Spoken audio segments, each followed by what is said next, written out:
नहीं, मंदिर विरोधी नहीं, मंदिर के मठ के जो पुजारी हैं मौजूदा मुख्यमंत्री जी, उनके विचारों के विरोधी हैं।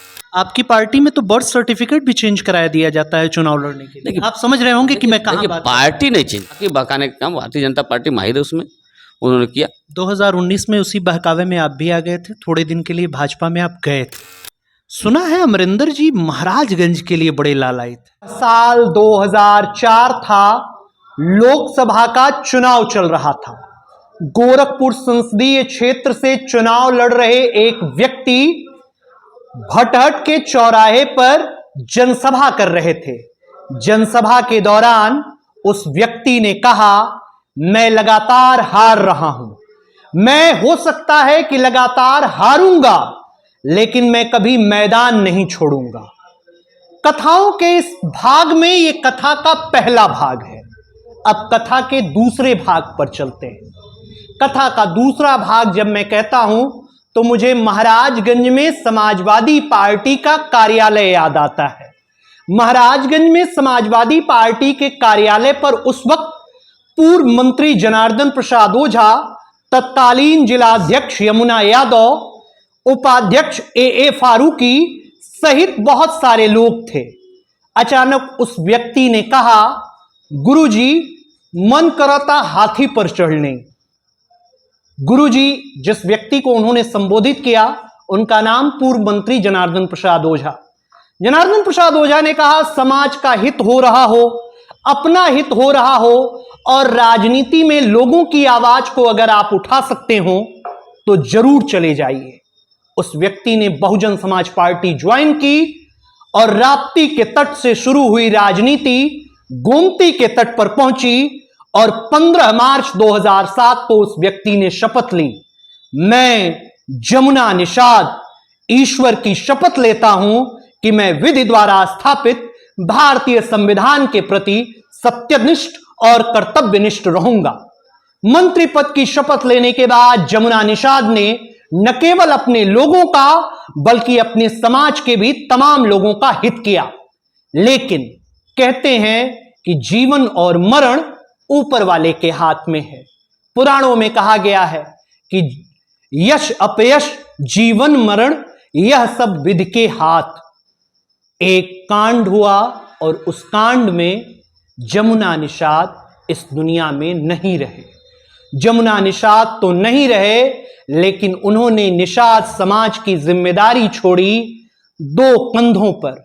पहला कंधा उनकी पत्नी राजमती निषाद का, जो बाद में पिपराइच से विधायक बनी, और उसके बाद जिम्मेदारी छोड़ी डॉक्टरी की पढ़ाई कर रहे अमरिंदर निषाद पर, जो उनके बेटे हैं।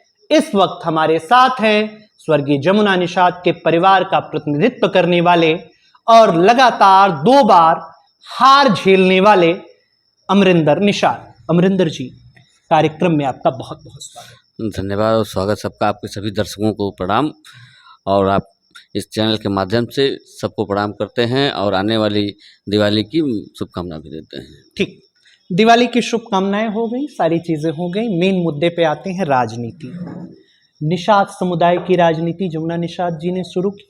न केवल निषाद समुदाय की, समाज के हर वर्ग की राजनीति जमुना निषाद ने शुरू की। समाजवादी पार्टी के बैनर तले पहले, उसके बाद बहुजन समाज पार्टी। बहुजन समाज पार्टी में ऐसा क्या हो गया कि उनके निधन के बाद परिवार ने बहुजन समाज पार्टी छोड़ दी? देखिए, सबसे पहले तो हम बात करें, अगर पिताजी ने समाजवादी पार्टी शुरुआत किया, कुछ बातें बनी बिगड़ी। बहुजन समाज पार्टी छोड़ने का जो कारण बना पिताजी के निधन के बाद, क्योंकि हम लोग जब पिताजी के निधन के बाद राजनीति में आए तो हम लोग तो किसी पार्टी के सदस्य थे नहीं। वो तत्कालीन मुख्यमंत्री बहन कुमारी मायावती जी ने उस समय कहा कि आप माताजी से कि आप उपचुनाव नहीं लड़ेंगी, क्योंकि बहुजन समाज पार्टी उपचुनाव नहीं लड़ती है, आप एक निर्दलीय की मदद कर दें, जो वहाँ उनकी जिसको पिताजी ने यहाँ से एमएलए हराया था एमएलए के चुनाव में 2007 में, कि उनको निर्दलीय लड़ेंगे, वो उनकी मदद कर दिए। तो मैंने खुद कहा दिया था कि बहन जी मानिए, आप जिसकी मदद करने को कह रही हैं वो मौजूदा समय बहुजन समाज पार्टी के मेंबर हैं और हम लोग बहुजन समाज पार्टी के मेंबर नहीं हैं। अगर यही बात मैं कहूं कि आप उनसे कह दें आप निर्दलीय की सपोर्ट करा दें तो कैसी बात रहेगी। इस बात पर थोड़ा नाराज़ भी हुई थी कि बहुत ज़्यादा बोलते हो। तो हमने कहा देखिए, हमने पिताजी से सीखा है कि अपनी बात पूरी निष्ठा के साथ और ताकत से रखनी चाहिए, कभी हिचक नहीं होनी चाहिए बात रखने में। हमने रखी, वो तैयार नहीं हुई। तो हम लोगों ने जनता के बीच में जब गए, जनता ने कहा नहीं, आप पीछे नहीं हटेंगे, आप स्वर्गीय जमुना निषाद जी के बेटे हैं, जमुना निषाद जी की पत्नी हैं, संघर्ष वो करते थे, वो संघर्ष नहीं टूटना चाहिए, उस संघर्ष को आगे बढ़ाने का काम आप लोग की जिम्मेदारी है, आप आगे बढ़िए, हम आपके साथ हैं। ये मुलायम सिंह के शब्द थे अखिलेश यादव के? नहीं, ये जनता के शब्द थे। अच्छा, ये जनता ये जिन्होंने पिताजी को दुलार प्यार और संघर्ष साथ देकर यहाँ तक उस जगह तक पहुँचाए थे, उनके शब्द थे, उनके सहयोगी और साथियों के थे ये शब्द। उसके बाद बात होती है, हम मौजूदा मुख्यमंत्री जी से भी उस समय सांसद थे माननीय योगी आदित्यनाथ जी, उनसे भी बात हुई। वो भी बुलाए, बात किए कि चुनाव लड़ना है, तो हम लोग पसंद नहीं कर पाएंगे, क्योंकि पिताजी कहा करते थे कि मंदिर में जाना आना, वहाँ की व्यवस्थाएं पसंद नहीं थी। तो हमारे दिमाग में था कि नहीं, वो हम नहीं पिता नहीं झेल पाए तो हम भी नहीं झेल पाएंगे। आप मंदिर विरोधी हैं क्या? नहीं, मंदिर विरोधी नहीं, मंदिर के मठ के जो पुजारी हैं मौजूदा मुख्यमंत्री जी, उनके विचारों के विरोधी हैं, क्योंकि वो केवल और केवल अगर कोई संघर्ष कर रहा है, चाहे अभी आज ही आप देख लें, उनके दल में भी जो संघर्ष कर रहे हैं उनको भी कभी आगे नहीं बढ़ना देना चाहते। उनको संघर्षशील व्यक्ति नहीं पसंद, वो चापलूस पसंद है उन्हें भी। योगी आदित्यनाथ को चापलूस पसंद है? बिल्कुल, अगर चापलूस पसंद नहीं होते, ये बहुत बड़ा आरोप है अमरिंदर जी। बिल्कुल कह रहा हूं मैं, अगर पसंद नहीं होते तो स्वर्गीय उपेंद्र शुक्ला जी आज हम लोग के बीच में नहीं है। आज उनका परिवार समाजवादी पार्टी में है, तो चुनाव उनके परिवार को लड़ाते वो। ये तो पार्टियां बदलना ना बदलना, ये तो राजनीतिक दलों में काम करने वाले, राजनीति में लोगों का पेशा हो गया है आजकल। एक कभी इधर कभी उधर, कभी इधर कभी उधर। नहीं, वो अलग की चीज़ है, कई जगह देखने को मिला है।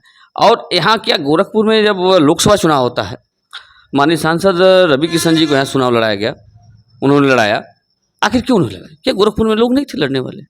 वो इसलिए नहीं लड़ना चाहते हैं कि अगर हम इस सीट पर किसी को स्थापित कर देंगे, कोई लड़ लेगा, तो इस सीट से उनको हटाना मुश्किल होगा। भविष्य में अगर उन्हें कभी चुनाव लड़ना हुआ तो वो बैक नहीं कर पाएंगे, वो चुनाव उनको जीतने में। तो फिर क्या हुआ? आप योगी जी के पास गए, आप बोल रहे? तो हाँ, उनकी बात सुनी हम लोग, फिर वहाँ कह दिया नहीं, हम भाजपा में नहीं जाएंगे। उस दौरान जब राजनीति में पार्टियों में संबंध और पहचान की बात जब आई कि हम जानते किसको हैं ज़्यादा, तो मौजूदा समय उसमें समाजवादी पार्टी में कुछ नेता समाज के थे, अन्य समाज के जो नेता थे, बड़े नेता समाजवादी पार्टी, उनसे हमारी खुद की पहचान थी। मतलब जिनको मैं जानता था, पिताजी के कई जगह साथों में मिला था, तो बातचीत, चेहरे से, नाम से जान पहचान अच्छी थी। तो हमने तय किया, घर वालों ने तय किया, लोगों ने तय किया कि समाजवादी पार्टी ने ही नेताजी को आगे बढ़ाने का काम किया। राजनीति में नेता बनाने का काम समाजवादी पार्टी ने किया, हर तरफ से मदद करने का काम किया। शुरू से चुनाव हारने के बाद भी हर बार समाजवादी पार्टी ने, स्वर्गीय मुलायम सिंह यादव जी नेताजी ने हर बार टिकट देकर नेता बनाने का काम स्वर्गीय पिताजी को समाजवादी पार्टी ने किया। इसलिए हम लोगों ने तय किया, लोगों ने तय किया कि समाजवादी पार्टी से ही साथ रहेंगे। समाजवादी पार्टी के साथ आए आप, फिर आप एमएलए बने, आपकी माताजी एमएलए बनी, फिर 12 में भी माताजी एमएलए बनी। सुना है 12 में सीट चाहते थे अमरिंदर निषाद अपने लिए, लेकिन माताजी को अखिलेश जी के दबाव में या मुलायम सिंह यादव जी के दबाव में लड़ना पड़ा। अमरिंदर निषाद को मंत्री बनने की जल्दी थी। नहीं, 12 में तो मेरी उम्र ही नहीं थी चुनाव लड़ने की। तुम्हें लोग कहते हैं, लोग तो कुछ भी कह सकते हैं। मेरी उम्र तो 2014 1 मई को हुई थी चुनाव लड़ने की। लोकसभा की जब चुनाव माता जी लड़ रही थी, 1 मई को। वो भी चुनाव आप स्वयं लड़? नहीं, जब मेरी उम्र ही नहीं तो मैं कैसे लड़ना चाहता हूँ? मेरी उम्र ही नहीं थी। आपकी पार्टी में तो बर्थ सर्टिफिकेट भी चेंज कराया दिया जाता है चुनाव लड़ने के लिए। आप समझ रहे होंगे कि मैं कहाँ बात। पार्टी नहीं चेंज कराती, लेकिन कभी ये पार्टी नहीं चेंज, लोग कर सकते हैं। हाँ, लोग करते हैं ना आपकी पार्टी में? वो हर जगह लोग करते हैं, बहुत लोग हैं। बहुत लोग एमएलए पार्टी में कराए हैं, बहुत लोग हैं। बहुत लोगों ने हमको भी राय दिया, मैं नाम नहीं लूंगा। बहुत से नेताओं ने हमको राय दिया, हमने कहा ना, मैं उस बाप का बेटा हूं जो झूठ की सीढ़ी से आगे नहीं बढ़े हैं, और झूठ की सीढ़ी पे मैं भी चढ़ के आगे नहीं बढ़ूंगा। उन्होंने संघर्ष किया, मैं भी संघर्ष करके ही। 17 और 22 की हार का कारण? देखिए, 17 और 22 की हार का कारण जो है, हम लोगों ने जो समीक्षा किया, भारतीय जनता पार्टी के बहकावे में लोग जो आ गए।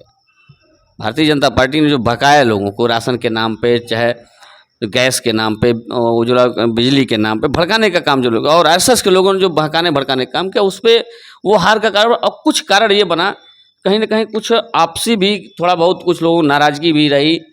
कुछ लोग, हम लोग देखिए, जब सत्ता में कोई रहता है सबको संतुष्ट नहीं कर सकता। और मैं भी राजनीति में उस समय नया था, लोगों की इच्छाएँ बहुत ज़्यादा थी। उस समय बहुत सी चीज़ों को मैं भी समझ नहीं पाया था। जनता जिताती है इच्छाओं की ही पूर्ति के लिए। हाँ, तो मैं तो वही उसी पे आ रहा हूँ मैं।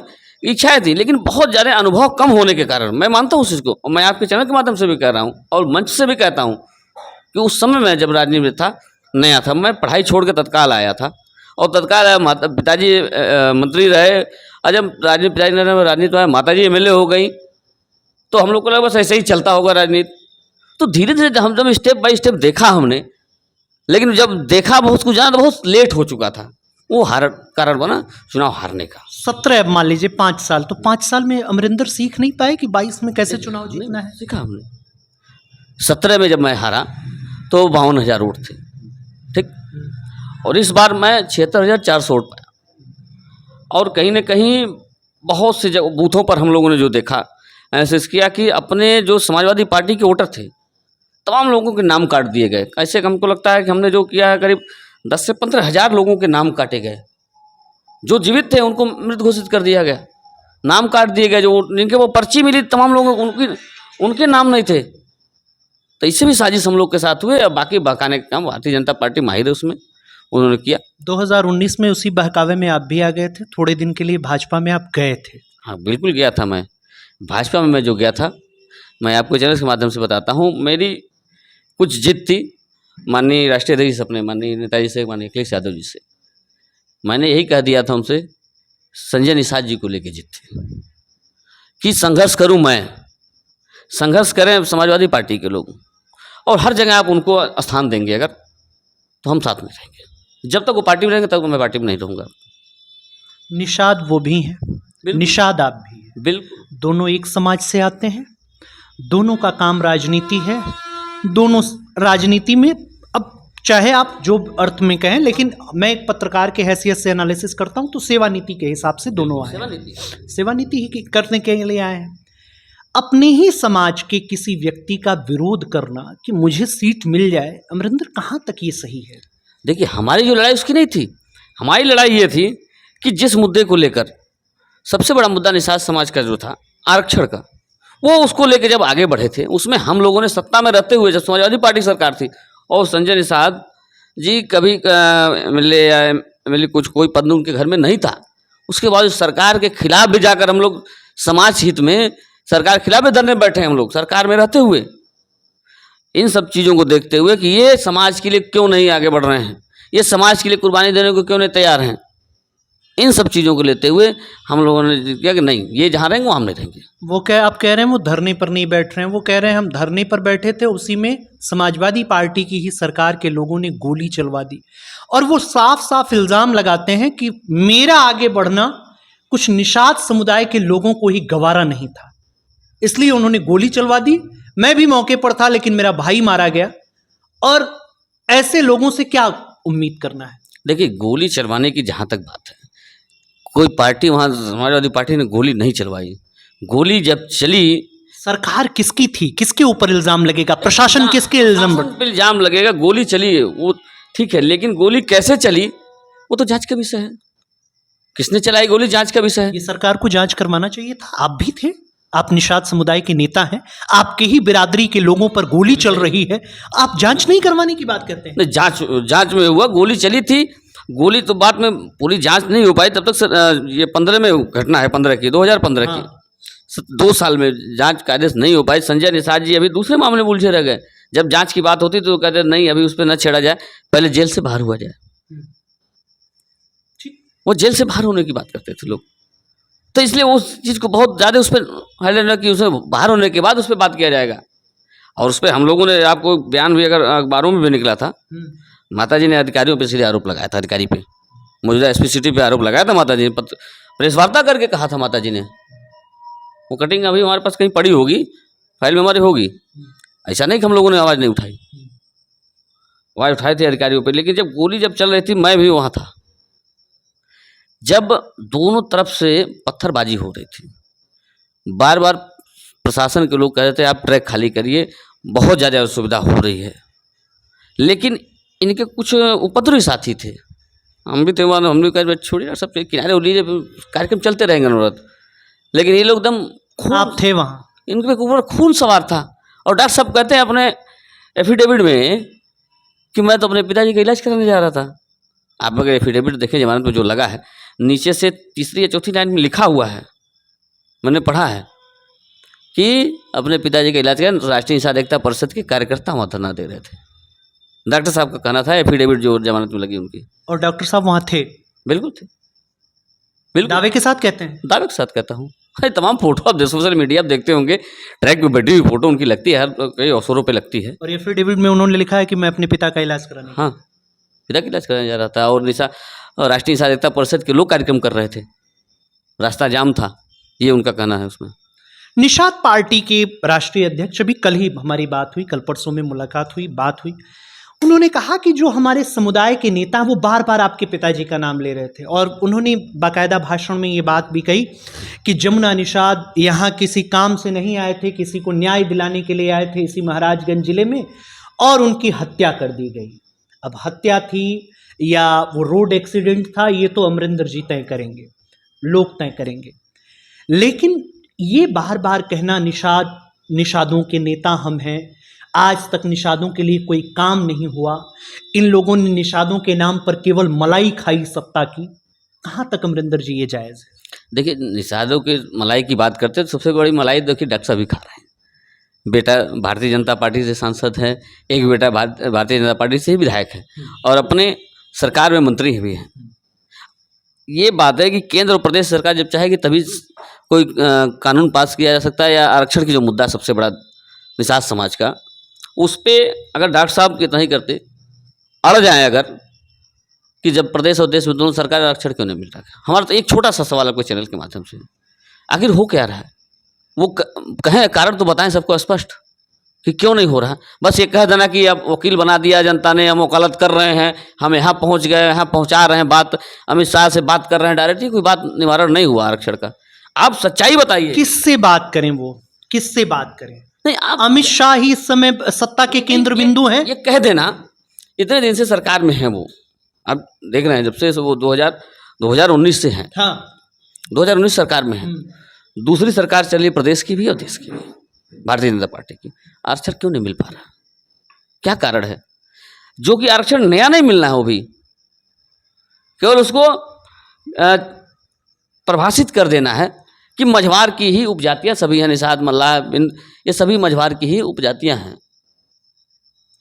वो कह रहे थे कल कि 1931 से 1991 तक हमारी जाति अनुसूचित जाति की श्रेणी में आती थी। 1991 के बाद से, जब से समाजवादी राजनीति, वो सीधे आरोप लगाते हैं कि साइकिल और पंजा और हाथी जब से राजनीति में आई, तब से हमको ओबीसी में ढकेल दिया गया, और ओबीसी में ढकेलने के कारण हमारे समाज का क्षरण हुआ, हमारे समाज का वो विकास नहीं हो पाया। और इसके सब के जिम्मेदार वो बताते हैं सीधे सीधे, उनका आरोप है, मैं सीधे सीधे आपसे कहता हूं कि वो आप लोगों पर आरोप लगाते हैं, आप पर, रामभुआल निषाद जी पर, और जो निषाद समाज के बड़े नेता थे, रामसुंदर दास निषाद इत्यादि लोगों पर। आप लोग क्या अपनी बिरादरी के लिए समाजवादी पार्टी के अंदर सरकार में रहते हुए आवाज उठाने की छूट नहीं दी थी मुलायम सिंह यादव ने? समाजवादी पार्टी ने, माननीय मुलायम सिंह यादव मुख्यमंत्री, उन्होंने भी अनुसूचित जात का सर्टिफिकेट बन गए थे लोगों के। आपको अगर याद होगा, निषाद समाज के जात के सर्टिफिकेट बन रहे थे, और मेरा बन रहे थे, लेकिन वो लाभ नहीं मिला ना लोगों को। नहीं, तो ये बहुजन समाज पार्टी ने फिर रोका उसे, कोर्ट में, बहुजन समाज पार्टी ने ही कोर्ट में चैलेंज करे, मामले को कोर्ट में ढकेला बहुजन समाज पार्टी ने। यानी उनका आरोप सही है कि साइकिल के बाद हाथी ने रोक दिया? नहीं, साइकिल ने तो रोका नहीं, साइकिल ने दिया। फिर माननीय अखिलेश यादव जो मुख्यमंत्री बनते थे, उन्होंने भी किया था। निषाद समाज के महाराज निषाद गोराज की 5 अप्रैल की छुट्टी, महर्षि वेदव्यास जी की छुट्टी, जो लोग नहीं जानते थे, स्कूलों में नहीं जानते थे, बड़े स्कूलों में लोग नहीं जानते थे, जो सब लोग नहीं जान पाते थे कि ये छुट्टी क्यों है, तो लोग जरूर एक बार जान छुट्टी किस लिए है, महाराजा निषाद गोराज की जयंती इसलिए छुट्टी है। इस पे जब समाजवादी पार्टी ने निषाद समाज के लिए काम किया, तो भारतीय जनता पार्टी जैसे सरकार है, छुट्टी खत्म होगी। डॉक्टर साहब कहाँ बैठे हैं, छुट्टी क्यों नहीं पूर्ण हुई? क्या छुट्टी करा देना ही राजनीति का केंद्र बिंदु था अमरिंदर जी? नहीं, छुट्टी करा देने का मतलब, छुट्टी से मतलब नहीं है, छुट्टी के मतलब लोग चर्चा में बना बात वो दबी थी जब तक, लेकिन समाजवादी पार्टी ने लोगों को बताने का काम किया। निषाद राज जी की जयंती समाजवादी पार्टी ने घोषित करके, छुट्टी घोषित करके, और कार्यालय से लेकर हर जगह अभी भी हर 5 अप्रैल को समाजवादी पार्टी जयंती मनाती है और पहले भी मनाती थी, लेकिन अब सभी कार्यालयों और विधानसभाओं में मनती है जयंती। ये तब से हुआ जब से निषाद पार्टी का उद्भव हो गया? नहीं, पहले से होती है, पहले से होता है। नहीं, आपने कहा पहले से मनाती थी, लेकिन अब तो कार्यालयों पर यहाँ वहाँ सब जगह मन रहा है। मेरे कहने जब से मैं राजनीति में आया हूँ तब से मैं देख रहा हूँ ये कि जब से मैं आया तब से देख रहा हूँ कार्यालय भी मनाया जाता है, प्रदेश कार्यालय भी होता है, जिले कार्यालय भी होते हैं। निषाद पार्टी को किस तरीके से आप देखते हैं राजनीति में? देखिए, निषाद पार्टी के बारे में बहुत कुछ नहीं कहना चाहता मैं। निषाद पार्टी, अगर ये पार्टी निषाद पार्टी ही बनाए, अगर तो ये निषाद समाज के जो गरीब किसान, मजदूर, बेरोजगार छात्र सबको भगाया इन्होंने कि आप अपने घर में आइए। और आपने उर्दू बाबू की नियुक्ति करा करके आप अपने कोष पर, वो कल कह रहे थे कि एक मछुआ के लिए ये कोष था, ये सारी चीजें मछुआ बिरादरी के लिए थी, लेकिन समाजवादी पार्टी ने वहां पर उर्दू बाबू की नियुक्ति कर दी। जिस सीट पर निषाद को बैठना चाहिए था वहां एक मुसलमान का लड़का बैठता है। वो कहते हैं कि वो धर्म की राजनीति कर रहे हैं लोग और मैं समाज की राजनीति कर रहा हूं। देखिए, समाजवादी पार्टी कभी जात धर्म की राजनीति नहीं करती है। समाजवादी पार्टी समाजवाद को लेकर चलती है। ये राजनीति जात की राजनीति बात करते हैं ये निषाद पार्टी के लोग। और निषाद पार्टी की जहाँ तक सवाल है, क्या आप नहीं मानते हैं कि 2018 में मिली हुई कामयाबी निषाद पार्टी की ही देन? 2018 में कामयाबी मिली समाजवादी पार्टी की देन है, समाजवादी पार्टी की देन है। वो तो कहते हैं कि उसके बाद आप लड़े तो आप क्यों नहीं जीत पाए? समाजवादी पार्टी की देन है और सभी लोग एक साथ होकर लड़े। जब भी बिखराव होगा तो अंजाम ही होगा। 19 में गठबंधन नहीं था, 3 बड़े दलों का गठबंधन था यूपी के। अब स्थिति परिस्थिति बनी, चुनाव हुए, अच्छे हुए चुनाव जो भी हुए। एक साल में निषाद पार्टी के हटने से आप चुनाव हार जाते हैं और आप कह रहे हैं कि निषाद पार्टी की वो देन नहीं थी राजनीति की। हम नहीं मानते, बाकी कोई कुछ भी हम नहीं मानते। आप नहीं मानते? नहीं। क्यों नहीं मानते? फिर नहीं मानते, बस समाजवादी पार्टी की देन थी, वो सांसद हो गया। समाजवादी पार्टी की देन है, निषाद पार्टी अस्तित्व में है। अगर समाजवादी पार्टी समाजवादी पार्टी की देन है कि निषाद पार्टी अस्तित्व में है? बिल्कुल। अगर समाजवादी पार्टी 2018 में प्रवीण जी को अगर यहाँ से गोरखपुर से सांसद टिकट देकर अपने सिंबल पर चुनाव नहीं लड़ाती तो प्रवीण निषाद जी सांसद भी नहीं होते, और सांसद नहीं तो निषाद पार्टी पूरे प्रदेश में और सबको ब्लैकमेल करने का काम नहीं कर पाते। 5 साल के कार्यकाल को आप कैसे देखते हैं? प्रवीण निषाद की वजह से आप बताइएगा, प्रवीण निषाद के हवाले से आप बताइएगा। प्रवीण निषाद का जो कार्यकाल है चल रहा है, उनके पिता का जो कार्यकाल है चल रहा है, श्रवण निषाद का जो कार्यकाल है चल रहा है। आपने उनको परिवारवादी कहा, मैंने स्वयं कहा कि आप परिवार के लोगों को आगे बढ़ाते हैं, लेकिन वो कहते हैं कि मैंने अन्य लोगों को भी आगे बढ़ाया, अन्य लोगों का भी सम्मान किया, अन्य लोगों को भी टिकट दिया। और वो एक उदाहरण देते हुए कहते हैं कि मछली शहर एक सुरक्षित सीट है, आप जानते होंगे। और उन्होंने कहा कि ये मेरे संघर्षों की देन है कि वहां से रामचरित्र निषाद आज अनुसूचित सीट पर एमपी चुन करके गए हैं। क्या कहेंगे? देखिए, रामचरित्र निषाद जी आज हम लोग के बीच में नहीं है, लेकिन उनकी देन कहाँ से थी? वो तो एमपी वहाँ भारतीय जनता पार्टी से चुन गए थे। नहीं, उन्होंने कहा सुरक्षित सीट पर कोई आज तक निषाद नहीं लड़ता था, लेकिन मैंने वहां पर ड्रा करके और उनको टिकट दिलवाया, लड़वाया। नहीं, कैसे वो दिलवा दी टिकट, कहाँ से? हमें और पूछते हैं। अच्छा, गठबंधन में जैसे आप लोग रहते हैं तो गठबंधन में पूछा जाता है ना, जैसे मान लीजिए हमारे यहाँ आप महाराजगंज की बात कर लीजिए तो ऋषि त्रिपाठी वस्तुतः तो वो भारतीय जनता पार्टी के नेता है, लेकिन लड़े हैं निषाद पार्टी के टिकट पर। यहाँ पर भी अगर गठबंधन हो जाए पिपराइच में और किसी पार्टी से और कह दिया जाए कि अमरिंदर निषाद आप नेता तो इस पार्टी के हैं लेकिन लड़ लेंगे आप उससे, जैसे मैं आपको उदाहरण देके बताता हूँ, कैंपियरगंज चिंता यादव आपकी पार्टी की नेता है, चुनाव उन्होंने 2017 का किस पर लड़ा? हाथ के पंजे पर। क्यों लड़ा? देखिए, गठबंधन की बात आप जो कहते हैं सहमत हैं, हाँ। लेकिन वहाँ डॉक्टर साहब की रोल कोई नहीं थे उस समय। डॉक्टर साहब उस वो में नहीं थे कि किसी को टिकट दिला सके, अभी खुद अपने लिए संघर्ष कर रहे थे। हाँ? और अभी जो इन्होंने अपने पार्टी के जो एमएलए बनाया है इन्होंने इस बार उनके कुछ एमएलए हैं, 11 एमएलए हैं, लेकिन 11 में हमको लगता है कि इनके सिंबल पे 5 या 6 हैं, बाकी भारतीय जनता पार्टी के सिंबल। इनके बेटे खुद भारतीय जनता पार्टी के सिंबल पे चोरी चोरा से। इनके एक बेटे प्रवीण निषाद जी सांसद हैं, अभी बात कर रहे थे कि वहाँ के कार्यकाल की, वहाँ की जनता इनसे लड़ जा रही है और ये खुद कह रहे हैं कि तुम्हें पता नहीं मैं सांसद हूँ, जीभ काट लूंगा, कुछ बोलोगे जब सवाल करोगे तो। ये कहाँ का न्याय है? जिस समाज कहते हैं हम गुरु हैं समाज के, गुरु का कर्तव्य ये नहीं है कि अगर आपका शिष्य अगर सवाल कर देता आप उसका जबान काट लें। गुरु का कर्तव्य अगर शिष्य सवाल करता उसे खुश होना चाहिए कि हमारा शिष्य सवाल करने लायक हो गया और उसे शाबाशी देनी चाहिए, वाह गुरु, वाह चेला, तुम आगे बढ़ो। लेकिन उनके कार्यकर्ता जब सवाल करते हैं तो वो लोग धमकाते हैं। क्यों धमकाते हैं भैया? जिसकी वजह से आप आगे बढ़ो उसको धमकी देंगे, सही सवाल कर देगा तो। कार्यकर्ता ने हमको जो सूचना मिली, कार्यकर्ता ने ये कह दिया अब हम वोट अगर मांगेंगे निषाद पार्टी के लिए मांगेंगे, भारतीय जनता पार्टी के लिए वोट नहीं मांगेंगे। उनके कार्यकर्ता ने ही कहा था कि हम वोट मांगते हैं अपने समाज के नाम पर और आप वोट देने कहते हैं भारतीय जनता पार्टी के लोगों को। क्यों देने कहेंगे भारतीय जनता पार्टी के सिंपल वोट? आप समाज के लिए वोट मांगिए, समाज के लिए कहिए, समाज के लिए आपने जोड़ा, समाज के लिए काम कराइए। इसी बात उनको नहीं अच्छा लगा। आपने वीडियो भी वायरल हुआ था प्रवीण जी का विवाद होता, वो वीडियो देखा होगा आपने, जो कि नहीं ठीक है। आखिर कारण क्या है कि कार्यकर्ता आपसे विवाद क्यों कर ले रहा है और कार्यकर्ता धमकाएंगे? क्यों धमकाएंगे? कार्यकर्ता की बात नहीं समझ रहे, ठीक है भाई, उसको समझाना चाहिए, ठीक है भाई, कोई कमी होगी बताइए, पूरा किया जाए, लेकिन धमकाना कोई उसका उपचार नहीं है। कार्यकर्ता सवाल करेगा आपसे, क्योंकि वही कार्यकर्ता ही बूथ से लेके बूथ का कार्यकर्ता ही सबसे ज़्यादा मेहनत करता है।